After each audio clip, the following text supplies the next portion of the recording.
questions that you. So please go ahead and put any comments you have in the Whova chat and any questions you have in the Whova Q&A function. And thanks, Laura, for chiming in on the chat with a song that is motivating you, Latino America. Wonderful. Oh, yes, by Residente. Wonderful. Okay, so hopefully you will all find the chat and the Q&A and be able to continue to interact. Yes, it's really lovely to see more folks responding on the chat. So a couple more housekeeping items before we introduce Laquana and get started with the session. I wanted to let you know that we have continuing education credits available. So we'll put the link to that into the chat.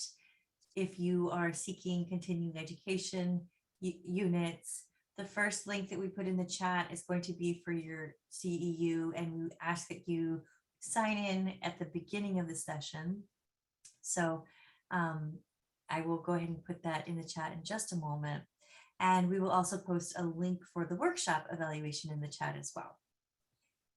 All right, and I will be checking the Q&A and the chat periodically, so please communicate with me and with Laquana using those functions. So I am so excited to introduce now to you my dear colleague, Laquana Williams.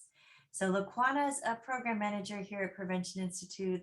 She works in our Los Angeles office. And Laquana works across a number of different projects and focus areas, including leadership on our external healthy and equitable communities portfolio, as well as our safety and well-being portfolio. Laquana supports health departments and federal, national organizations in applying racial justice lens to violence prevention work locally, nationally. And Laquana leads Prevention Institute's internal racial justice capacity building work as well. Laquana received her master's in public health from Charles Drew University of Medicine and Science. And Laquana has a BA in Africana Studies from San Diego State University. Prior to coming to Prevention Institute, Laquana managed a health pathway at a California Community College. And before that, she served as the Health Equity and Cultural Competency Coordinator for the Monterey County Health Department. She is an adjunct lecturer at California State University, Monterey Bay, where she teaches several public health and social justice courses. And Laquana is the proud mother of two amazing boys, and she resides in her hometown of Inglewood, California. So we are very lucky to have Laquana presenting for us today. So now let's enjoy the presentation, and we will be back together soon after the presentation for a live Q&A. So enjoy Laquana's presentation. Thank you so much, Lisa. Hi, everyone. Good morning to some of you and good afternoon to others. Just want to do a sound check quickly. Lisa, can you hear me okay? Can you give me a thumbs up if I sound okay to you? Awesome. Okay. We are ready to get started. I know you all are just coming out of the earlier kind of morning session, and I hope you are feeling energized and excited to be, part of this process over the next couple of days. I'm really excited to have the opportunity to talk to you all today a little bit about our internal journey around health equity and racial justice as an organization at Prevention Institute. And I think some of the things that we're learning in this process and some of the things that we are working to implement in real time, especially given the current context and what we're seeing happening across our country right now. So that's a little bit of what I'm going to share with you all today. I encourage you, if you have questions, comments during the presentation, please feel free to write them in the chat on Whova, and Lisa will connect with me so I can answer any questions or respond to any comments.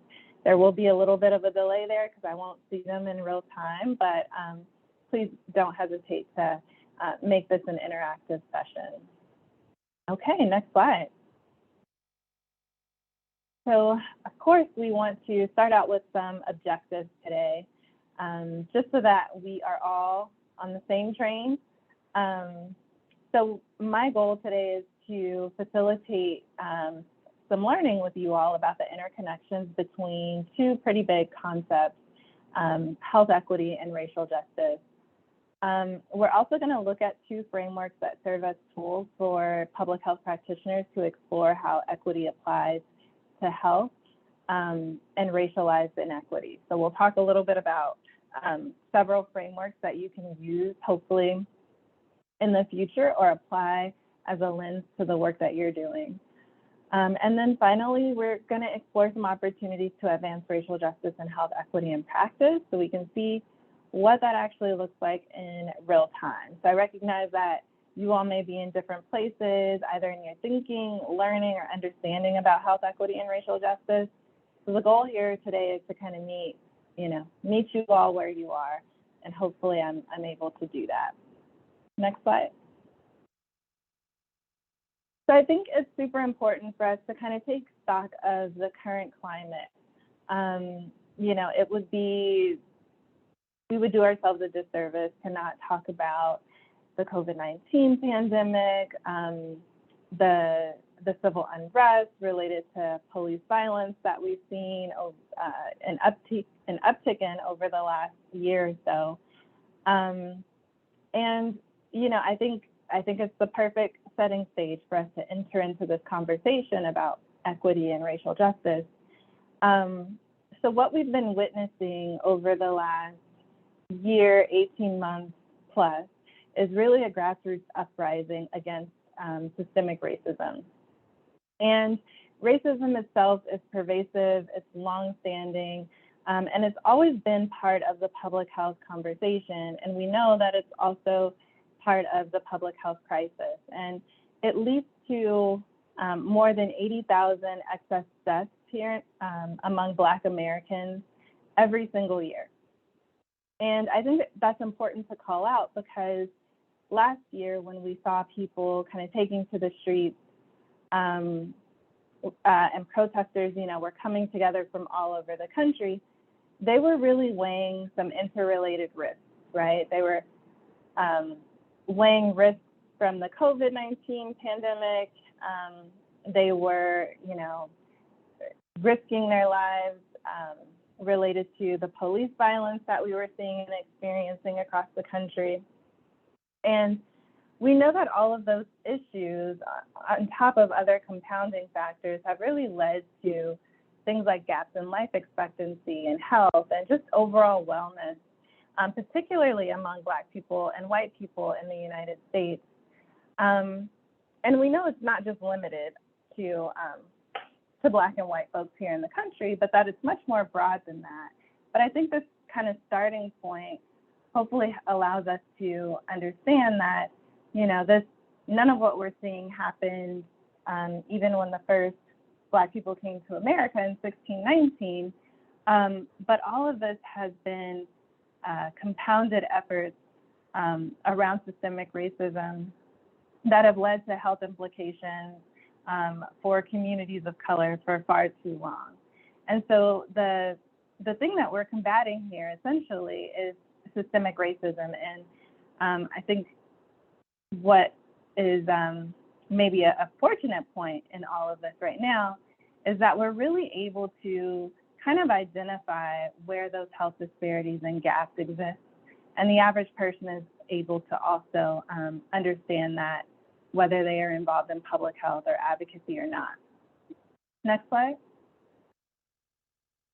So I have a little bit of data here around hospitalization and death rates for COVID-19 by race and ethnicity. So I already talked a little bit about the fact that there are huge and stark health disparities, particularly between Black and white Americans. that existed before the COVID-19 pandemic. But what we've seen since the pandemic is that there is a reduction in average life expectancies of more than 2 years for Black Americans and more than 3 years for Latinos. That is multiple times worse than what we're seeing for our white counterparts.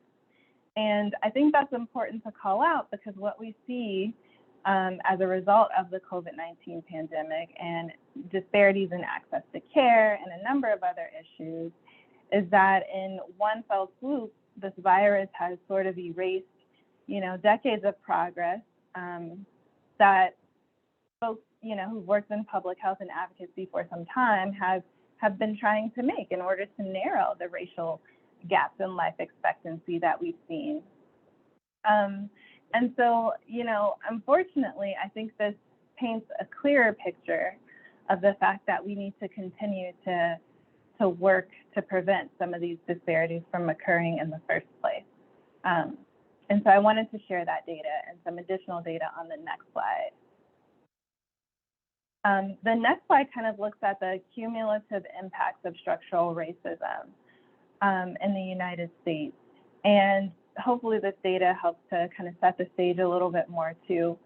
In 2018, the American Community Survey found that 36% of African Americans, 33% of Latinx folks, 25% of Asian folks were working as essential workers. And I think, this paints a picture for us of who, has really been bearing the brunt of the burden when it comes to, still needing to be outside of the house to work, and who is supporting their families as essential workers, and who is really, confronting the pandemic maybe in a way that some of us are more fortunate to not have to do in certain ways. And, it's not just about essential workers, but it's also about things like housing and air quality and who has access to parks and open space. We know that severe air quality is linked to higher mortality rates when it comes to exposure to the COVID-19 virus. We know that being uninsured, I think roughly 1 out of every 3 COVID-19 deaths are linked to some of the health insurance gaps that we see in the country. And so, I think the main point in all of this is that if we don't necessarily kind of redress some of the race-based inequities that we've seen become really embedded in our policies and practices, they'll continue to shape the conditions of our generations over time in a negative way. And I think one of the things that I strongly believe is that if we can design and create policies that have negative impacts, whether that's intentional or unintentional, we can also design and create policies and practices that have positive impacts on people and on communities over time. So the work for us is not just about tracking and understanding the health disparities, but it's also about unpacking and addressing some of the systemic, structural, and institutional ways that racism and white supremacy kind of shows up in our communities. Next slide. So I would say in 2018, we really began taking an internal look at the two kind of broad concepts of health equity and racial justice. This work, had started well before then, but I think at that time we really wanted to better understand the field itself at Prevention Institute and really be able to kind of speak to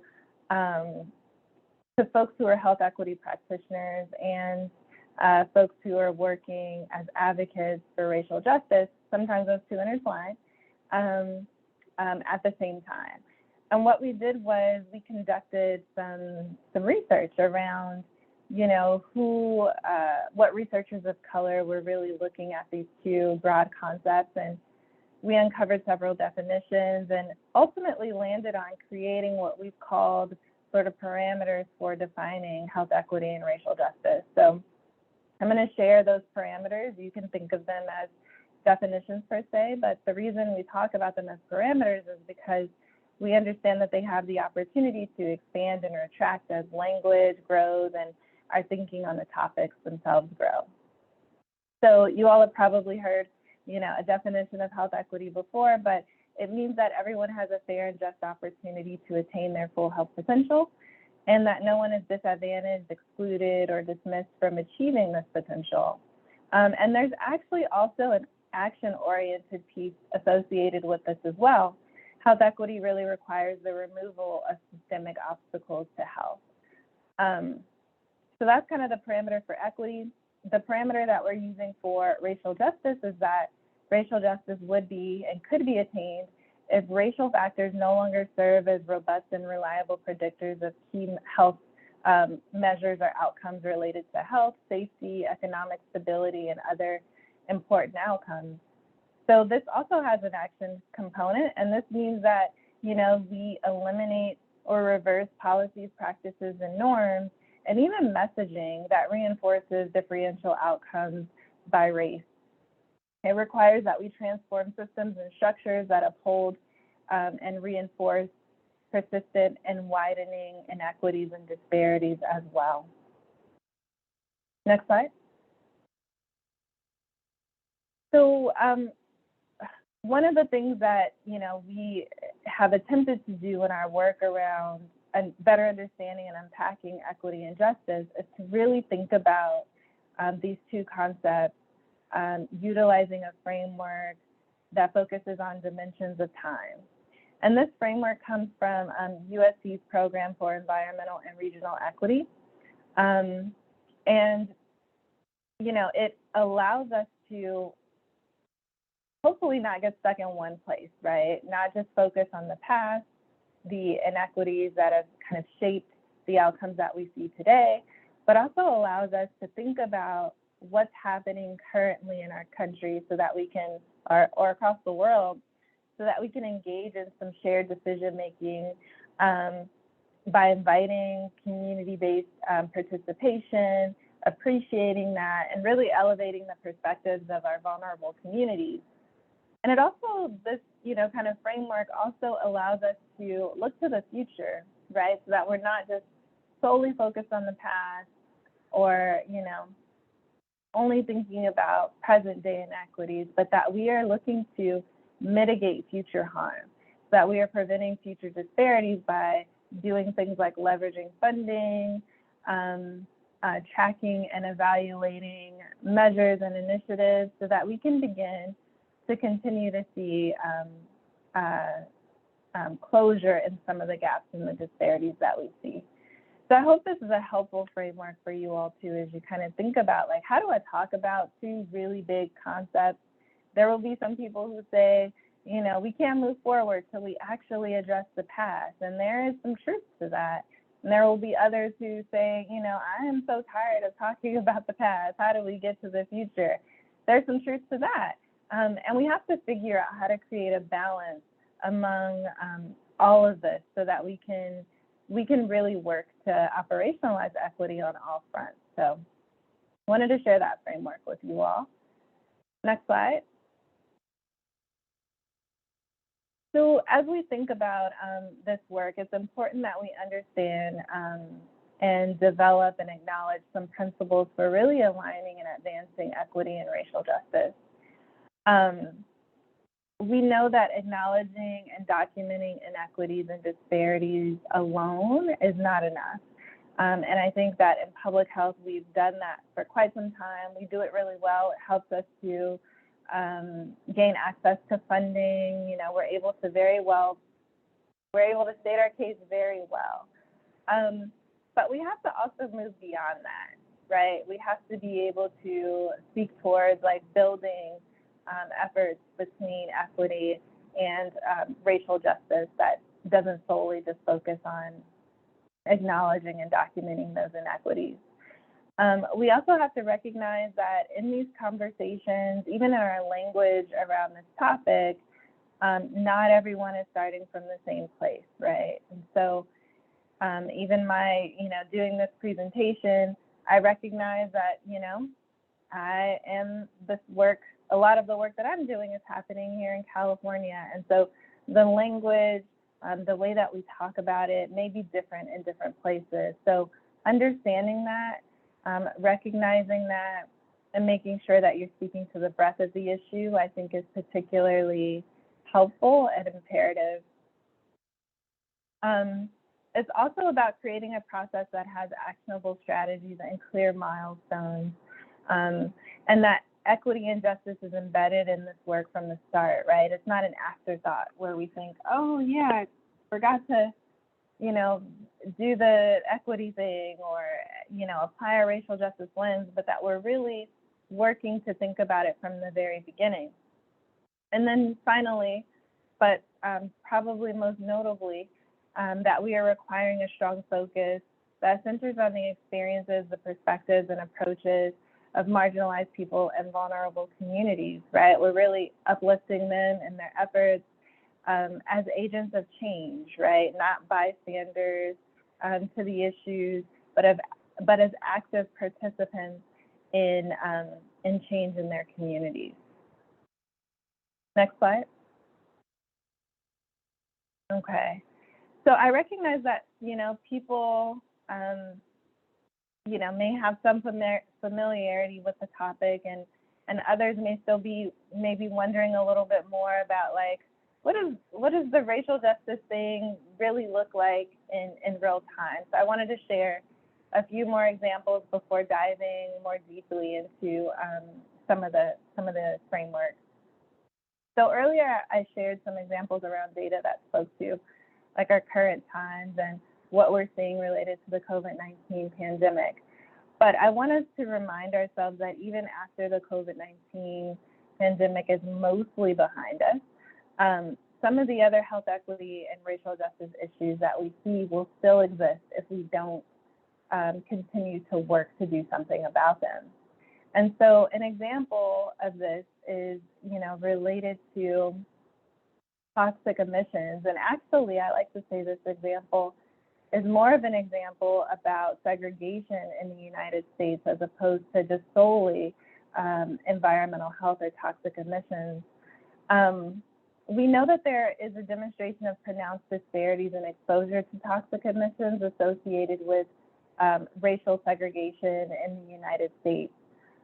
Some findings around this have shown and demonstrated that people of color are more likely than whites to live near polluting land sites and to breathe polluted air.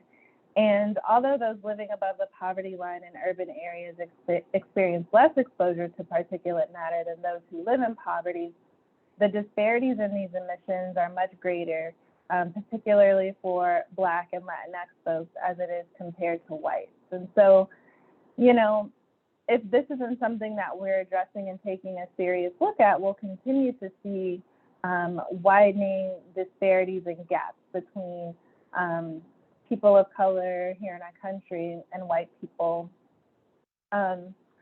Next slide. And if that example doesn't necessarily speak to you, I think, the example around maternal mortality for Black women,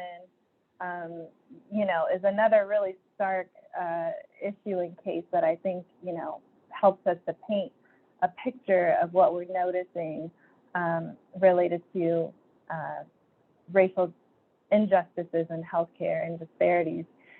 So numerous studies have shown that when we control for things like educational attainment and income, prenatal care or health status, Black women are still far more likely to die or lose their babies in the first year of life compared to their white counterparts. And so a Black woman with an advanced professional degree is more likely to experience maternal mortality than a white woman without a high school diploma. And so, as I said, even when we account for several other issues, seeing these disparities should be, pretty stunning for us. And I think there's some recognition that the result of this is not by accident per se. It's not based on genetics, because we don't even see the same types of disparities on the continent of Africa. But they are really the result of the cumulative effects of racism on maternal and infant health. And that is then compounded by poor quality and biases that we see within our healthcare system. And so again, whether we are currently in the thick of the pandemic or not, this is something that needs to be fully addressed, because we'll continue to see some of these disparities if we don't do something about it. Next slide. So, I've painted hopefully a pretty clear picture of the disparities that we're seeing across the country. And some of you may be wondering, well, what's being done about all of these issues? And so, this is an example from the city of Milwaukee, or the county of Milwaukee, who is one county among about well over 200 cities and counties across the country, last time I checked, who have declared racism as a public health issue. And these resolutions and formal statements are really an important first step in calling attention to racism in a way that hopefully will drive some resource allocation and changes in laws and policy. But we also want to make sure that these resolutions and statements are not simply symbolic, right? That there is some action behind them as well, so that we can continue to eradicate the disparities that we're seeing in health outcomes. Next slide. So I recognize that none of this work is simple and easy work. It's not even easy necessarily to talk about or discuss. And there are definitely some tensions around aligning health equity and racial justice. And some of the tensions that we found are that, utilizing language or universal language like all communities deserve and everyone benefits when, sometimes alienates the folks who are really explicitly naming and centering racial justice in their health equity work. And so we want to make sure that we are timely and have a good understanding of where folks are in the language around this work, so that we are able to speak to health equity practitioners as well as racial justice advocates. Some advocates fear that when we explicitly elevate a topic like racial justice, we then fail to underscore that there are also other forms of inequity. And, that's a challenge, I think, that is not necessarily a new challenge. We've seen that happen we've seen that conversation. We've seen that be part of the conversation for decades. And I just want to underscore that, having these conversations doesn't necessarily preclude us from talking about other forms of inequity, right? We can still talk about issues related to gender and issues related to disabilities. And that doesn't, one doesn't preclude the other. So when we center racial equity or health equity and racial justice, it also might mean that there is a shift in power that is required, right? Maybe you won't be the sole expert on the issue anymore, but involving, new voices to be part of that conversation, I think helps to build power. Next slide. I wanted to share this quote with you all from James Baldwin. It says, "Not everything that is faced can be changed, but nothing can be changed until it is faced." And so hopefully that is encouraging for you all as you think about and continue to grow in your efforts to learn and implement more things around health equity and racial justice. So I want to share another framework with all of you. And it's a framework that we've been using quite regularly. Next slide, please. And this is a framework that details 3 equity objectives. And this comes from Yen, who developed the Guide to Equitable Community-Driven Climate Preparedness and Planning. And I think what's so cool about this is that it has lots of applicability outside the board, not just solely focused on climate preparedness and change, but you know, just more broadly. So I'm going to walk through each of these 3 concepts. So next slide. The first one is procedural equity. And procedural equity looks at a transparent, fair, and inclusive process. And it also includes additional opportunities for those who are disproportionately impacted.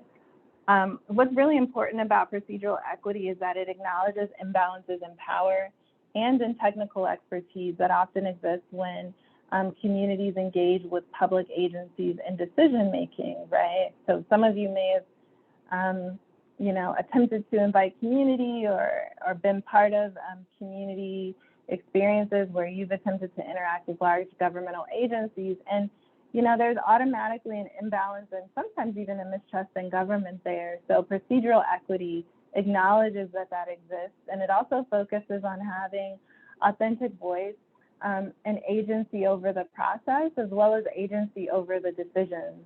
At the end of the day, people want to be treated in a manner that reflects that they are respected, that they can trust the process, and they want to have an opportunity to be part of those decision-making processes. So thinking about procedural equity in your work or engaging in procedural equity as a process, I think hopefully helps you to apply a racial justice lens that helps to continue to move the work forward. Next slide. The next slide looks at distributional equity. I think, I'm not sure if my computer is frozen, but hopefully we're on the distributional equity slide. I'm still saying procedural equity. But distributional equity looks at a fair distribution of resources, benefits, and burdens, and it prioritizes resources for communities who are experiencing some of the greatest inequities. And the thing about distributional equity is that it tends to be the one that is most quantifiable or tangible. I think we're working to get the slides back up, and that's okay. It's, you know, distributional equity is really guided by both quantitative and qualitative data, and it allocates goods and services and other resources to communities who need it the most. And it requires that we have accurate data, right? So a social and racial justice look at this might also look at the criteria we use to evaluate fairness in decision-making outcomes. So it requires that the resources that we are using are divided equitably.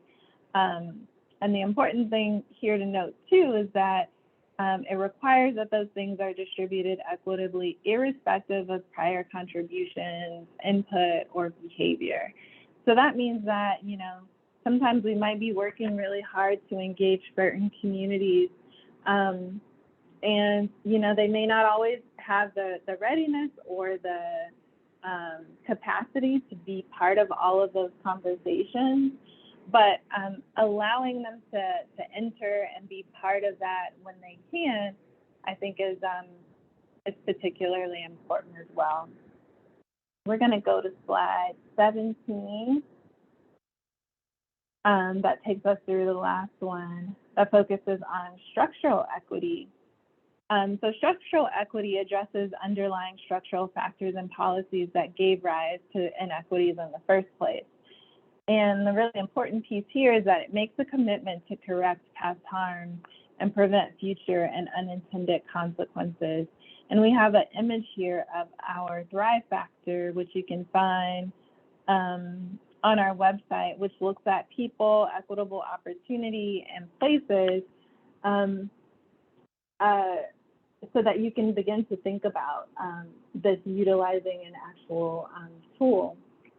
So structural equity exposes these factors related to power that perpetuate disadvantage within systems, and then it works to reverse those inequities through a combination of new norms and policies and or representation.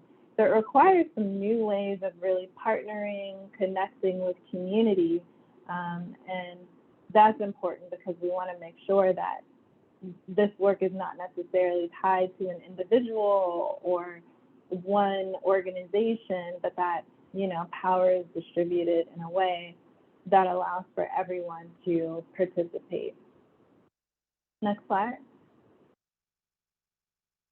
So when we work to narrow gaps in health outcomes without intentionally addressing racism and the multiple forms of discrimination associated with it, we really thwart successful outcomes on both fronts. And so this is a quote from our Building Bridges paper that you can also find online at preventioninstitute.org. But I hope it encourages you to, you know, begin to think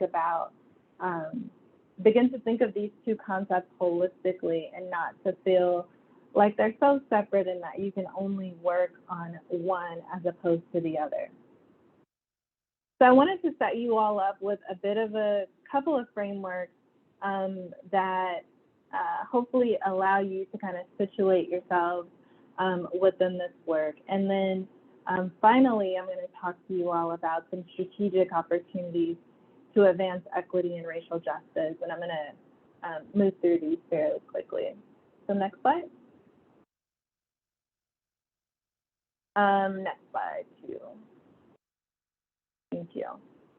Okay, so there are, as I mentioned, there are 5 strategic opportunities to advancing health equity and racial justice. The first one is around synergistic data creation and analysis. Synergistic data creation looks at the alignment of analytic frameworks for health equity and racial justice because it allows health practitioners to really paint a clearer picture of inequities, to articulate the roots of those inequities, to identify levers for change, and to really wrap their arms around like quality improvement over time and what that looks like. So that one is particularly important. When we think about strategic framing and communication, you know, I shared a little bit about this earlier, but for health equity practitioners, it's super important to note that naming and addressing racial justice in health doesn't preclude other forms of intersectional inequity, as I mentioned before. And then for racial justice practitioners, the term health equity itself, we recognize, can sometimes come across as ambivalent or imprecise on matters that solely focus or that have a racial justice lens, right? So we don't want to kind of sweep some of this work under the rug. We want to be able to hold both concepts in a way that allows both health equity practitioners and racial justice advocates to see themselves in this work overall. So there's some really strong potential here for how we frame and how we communicate about the two issues. And there, I think, is also great room for improvement on that as well. The third opportunity is for looking at effective multi-sector partnerships. So multi-sector engagement and collaboration is a really specific form of fostering connections. And so when we allow space for cross-sector engagement and collaboration, we then generate new ways to catalyze and sustain change. So some of you may be already in the process of building and maintaining partnerships. We know that that increases access to available resources and strategies. We know that that also shifts organizational cultures and practices, and it fosters some real deep learning between organizations or between groups who may not even necessarily speak the same language. The fourth one is around power building, policy, and system change. And this is really a key approach to advancing some of this work because there's great potential to prevent and reduce health inequities because they affect such a large portion of the population. And when we work together to advance some of these policies and system change, we can impact generations to come. And so power building is really fundamental to community-driven policy and system change. And racial justice advocates really have some expertise here in that they have great ability to really inspire allies and provide guidance on things like changing narratives and altering power dynamics and improving conditions for folks who have not necessarily had access to good health. And then the final one looks at transformative resource investment. So all of this sounds great and wonderful, but if we are not in a place where we are really able to move funding that again impacts young people, impacts generations to come, then a lot of it is really symbolic.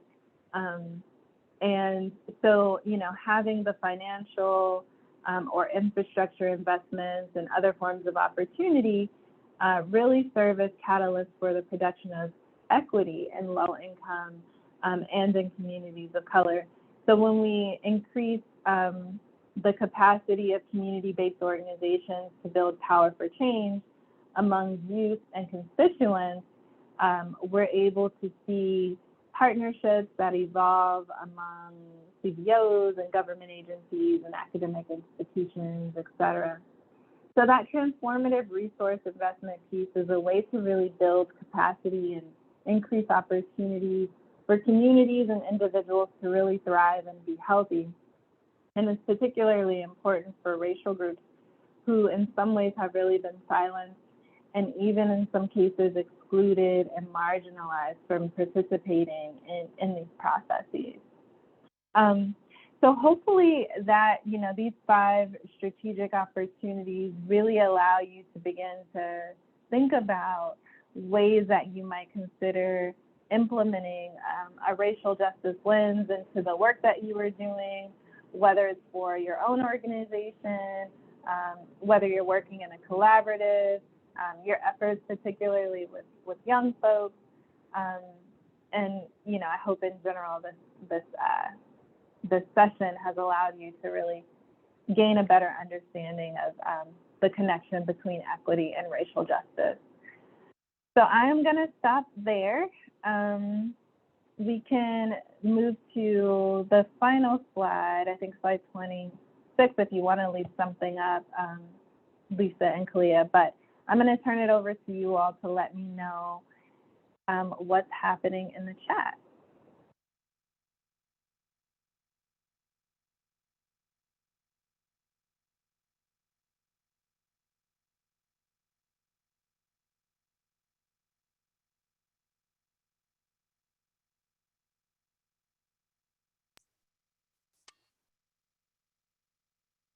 Thanks, Laquana.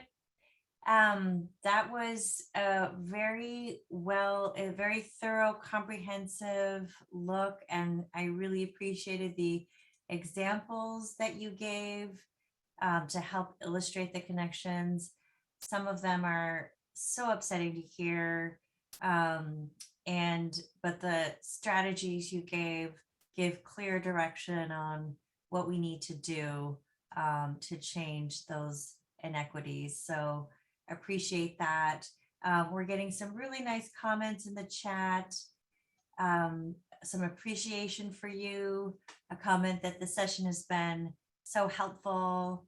Another comment that it was a terrific presentation and well done, and some more comments of appreciation and thanks. So we have not received any questions yet, but I think my guess is that, I take that back.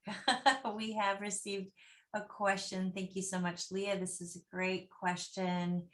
Are you ready, Laquana? I'm ready. I'm gonna give it my best shot. Okay, adjust your seat. Okay, so Leah asks, do you have examples of metrics to hold funders, for example, state government or local government, accountable to health equity? So metrics to hold funders accountable. Metrics. Yeah, I think, there are a number of resources out there that we, rely on. A number of them are in the form of, checklists that help you to kind of look at some metrics that can hopefully hold folks accountable. I know that Policy Link has a couple on their website that I think I've utilized in the past. And the other thing I would encourage you to look at, especially in working with governmental agencies, might be some of the efforts around accreditation in for local health departments, right? So a lot of the components around, accessing or achieving accreditation have like some health equity, even some racial justice metrics built into that. So it requires that they really work and engage with community. And so, they can you can sort of build your own checklist and data and metrics around, how to identify if you all are moving the needle in, your connection to working with government agencies. So I think, part of my question too for you would be like, what exactly are you attempting to measure, right? Are you attempting to measure how well community has been engaged? Are you attempting to measure, some internal efforts related to a governmental agency that you are wanting to see change in? So, there are a number, like I said, a number of data tools that you can find and access online that will hopefully support you in those efforts.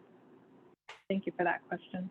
Yeah, great point, Laquana. There are lots of different measures depending on what aspect of health equity and racial justice you're focused on. So appreciate the suggestion too, to look at some of those resources, and that's something that we can follow up and post on Whova to make sure folks have access to I think you mentioned Policy Link and also the accreditation related resources. Wonderful. Looking here to see if we have any other questions. Yes, thank you, Kalia.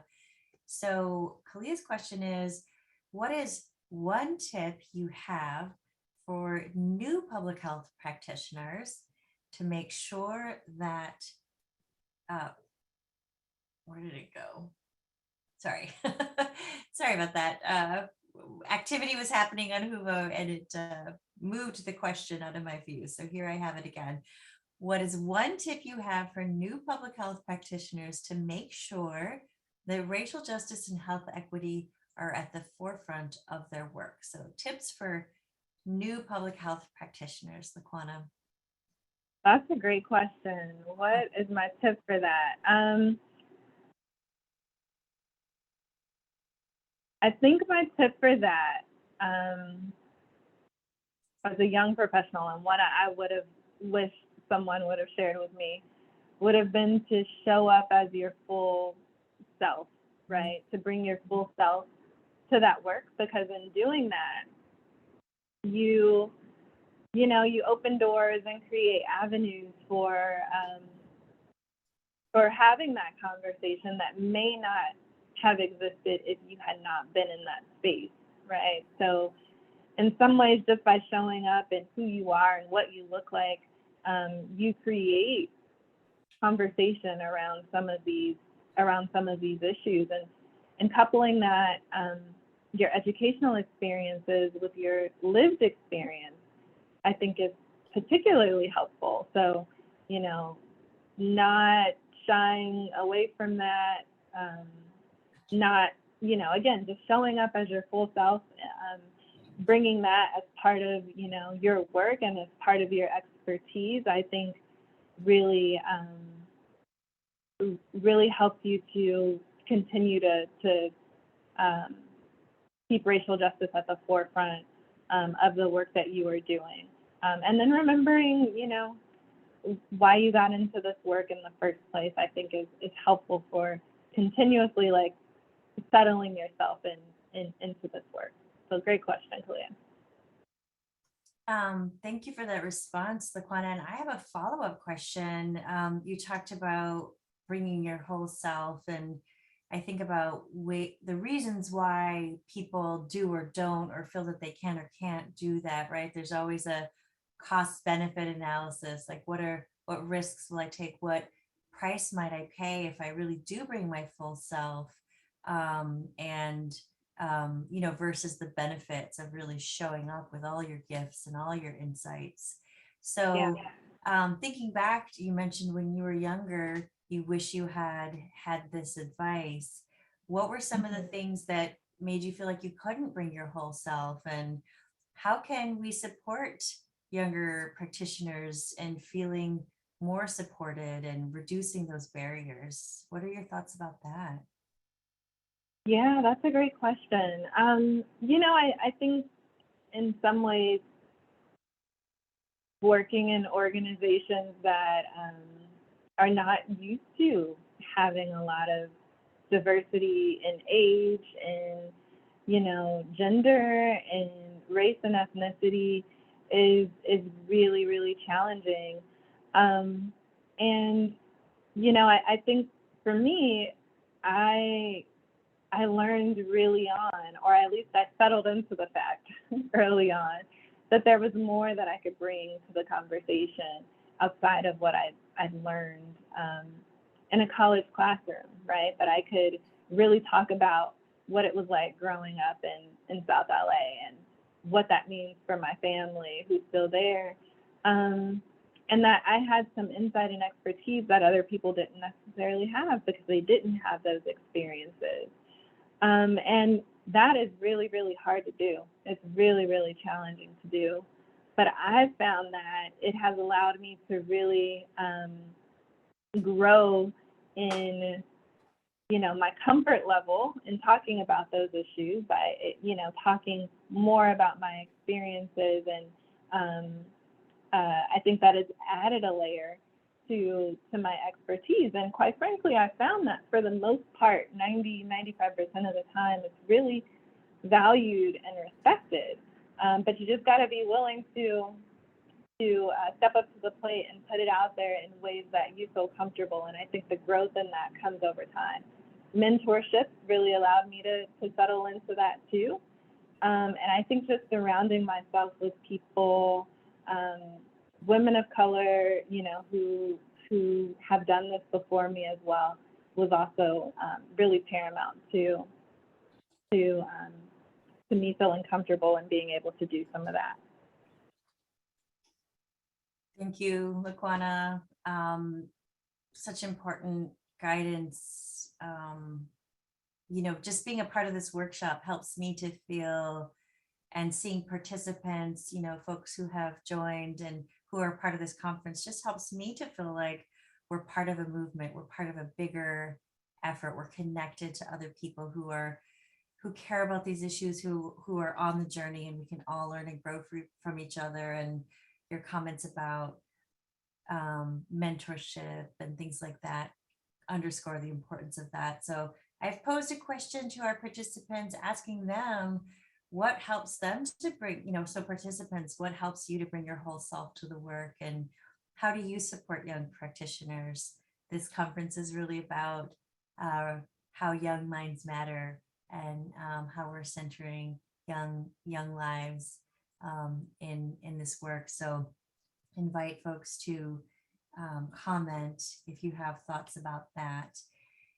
We're actually getting close to the end, Laquana, of our time together, and I wonder if you have any closing thoughts. You really bring such a wealth of experience working with so many different communities, but what's on your heart and mind right now as you as we wrap up this session today? Yeah, I am all about not waiting until I'm 50 or 60 to share my expertise and my gifts. For a long time, I thought like, oh, I don't know it all yet, and I got to wait until I, have all of this wisdom. And, I think that there's so much, it's so freeing to be able to share what with people who need it and are receptive to it, without waiting until you're much more seasoned in your professional role.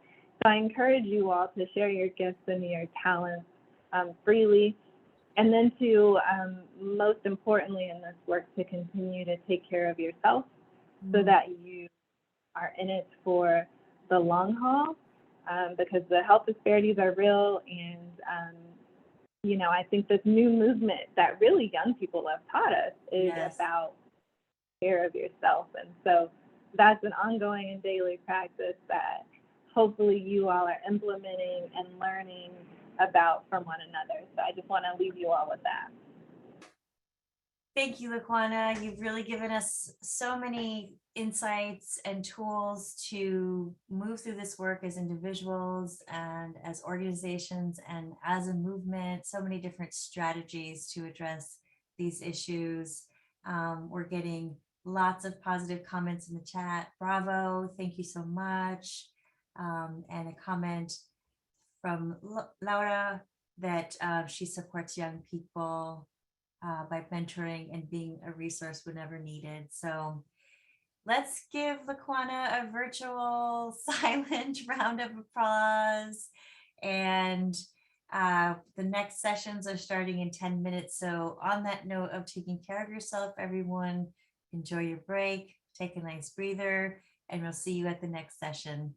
Thanks, Laquana. Thanks, everyone, for participating. Take good care. Bye.